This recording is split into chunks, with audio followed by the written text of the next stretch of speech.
ఇగో నా వెనుక కనిపిస్తుంది కలెక్టరేట్, కొత్త కలెక్టరేట్. జస్ట్ ఇక్కడ నుంచి ఒక 2 కిలోమీటర్లు ఉంటుందేమో.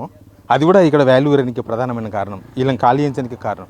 అక్కడ కలెక్టరేట్ ఉంది కాబట్టి అమాంతం పెరిగిపోయింది, అందరు కళ్ళు పడ్డాయి, వీళ్ళని ఖాళీ చేయించేసారు. ఏదో భూకంపం వచ్చి సునామీ వచ్చి మొత్తం బోంగ మిగులుతా చూడు అట్లా. ఇంకో పక్క రోకలి కనిపిస్తుంది, పక్క కట్టెన్ కనిపిస్తుంది, పక్క సింకుకు సంబంధించిన పార్ట్స్ కనిపిస్తున్నాయి. ప్రతి ఇంటి దగ్గర ఇదే. అంటే బహుశా అక్కడ చూడండి ఒక దగ్గర తులసి కనిపిస్తుంది, తులసి రథం అంటారు కదా, తులసిని పెడతాం కదా మనం, అట్లాంటి దేవుడి గుడి కనిపిస్తుంది ఆడ. వాళ్ళ జీవితం ఎట్లా ఉన్నదో ఇక్కడ కనబడుతుంది, కళ్ళ కనబడాడు. ఇక్కడ ఒక వాటర్ హౌస్ కనబడుతుంది, తర్వాత చీరలు అక్కడ చూడండి, అక్కడ ఏదో ఆరబెట్టింది, అది అట్లే ఉండిపోయింది. ఏమర్థం అవుతుందంటే వీళ్ళను కనీసం వీళ్ళకి టైం ఇస్తే వీళ్ళు తిరగబడతారు అనుకున్నారో, లేకపోతే వీళ్ళ తరఫున ఎవరైనా వచ్చి గట్టిగా మాట్లాడతారు అనుకున్నారో, కానీ టైం కూడా లేదు వాళ్ళ బట్టలు జరుపుకున్న టైం కూడా వీళ్ళ బకెట్లు బిందెలు మొత్తం ఇక్కడనే వదిలేసిండ్రు. అసలు వీళ్ళు కాల్ చేసుకోవాలి. వాళ్ళు ఎవరో వచ్చి మున్సిపాలిటీ వచ్చి సామాన్ అందరికాడికి తీసుకొని అందరూ దుబ్బేసి వెళ్ళిపోయారు. నాకు ఇక్కడ వచ్చిన వాళ్ళతో మాట్లాడిన విధానము, మాట్లాడిన తర్వాత నేను కొంత సమాచారం సేకరించిన తర్వాత నాకు మాత్రం ఒకటి అర్థమైంది. ఇళ్ళకెళ్ళి గుట్టలు మొత్తం పొంగులేటి శ్రీనివాసుడే.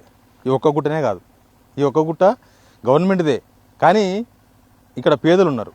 ఇక్కడ వినోబా నగర్ అని చెప్పి మొత్తం పేదలే, మధ్యతరగతి వాళ్ళు కూడా కాదు, మొత్తం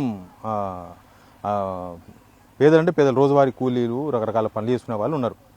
ఇప్పుడు వీళ్ళ అడ్డం ఏంటంటే వీళ్ళ వల్ల గవర్నమెంట్ వాళ్ళ ల్యాండ్, ప్రైవేట్ ల్యాండ్ వాళ్ళకు ఉన్నాయి కదా. ఇప్పుడు పొంగులేటి యూనివర్సిటీకి 120 ఎకరాలు, అక్కడ ఎస్ఆర్ గార్డెన్ అని ఉంటుంది, ఒక ఫంక్షన్ హాల్ ఉంటుంది.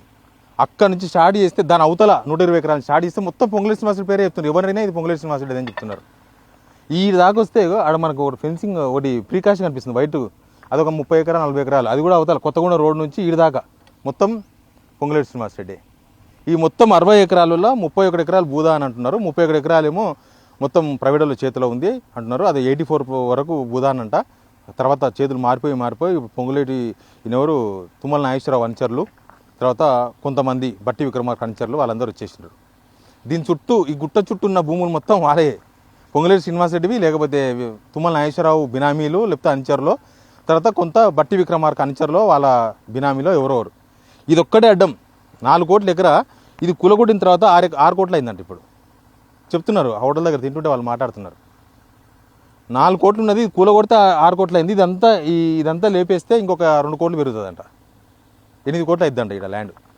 ఇది గవర్నమెంట్ ల్యాండే, కానీ ఏదో పార్క్ చేసి మిగతా మొత్తం ఇంకా పెద్ద పెద్ద వెంచర్లు చేసి విల్లాస్ కట్టి అమ్ముతారో ఏం చేస్తారో, కానీ మొత్తానికైతే వాళ్ళకు వీళ్ళు అడ్డం వచ్చిండ్రు అనేది మాత్రం క్లియర్గా అర్థమైంది. Same cinema స్టోరీయే.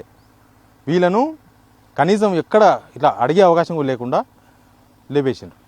ఈ బస్తీని మొత్తం లేపేసిండ్రు. 1000 ఇండ్లు, మొత్తం 1000 ఇండ్లు అంటే దగ్గర ఒక 4-5 వేల మంది రోడ్డు మీద పడ్డారు. 1000 ఇండ్లు, దానిలో మొత్తం ఎక్కడ చూసినా శిథిలాలే. మొన్నటిదాకా ఊర్లాగా కనిపించింది, ఇప్పుడు ఊర్లాగా కనిపిస్తుందా మనకు? ఎక్కడక్కడ అన్నీ వదిలేసి రేకులు, సోఫా సెట్లు, ఇండ్లలో ఉండే సామాన్లు మొత్తం కనిపిస్తున్నాయి బయటికి. మొత్తం ఈయన వదిలేసి వెళ్ళిపోయారు వాళ్ళు. ఇది రాష్ట్ర వ్యాప్తంగా ఎంత పెద్ద చర్చ జరుగుతుందో ఇక్కడ చూస్తే ఇంకా దారుణంగా ఉంది. జస్ట్ వాళ్ళ జాగాల వాల్యూ పెరగనికే, వాళ్ళ చేతిలో ఉన్న భూముల వాల్యూ పెరగనికే ఇదంతా చేసిరు అనేది క్లియర్ కట్గా అర్థమవుతుంది. ఇంకా మీద ఏం లేదు.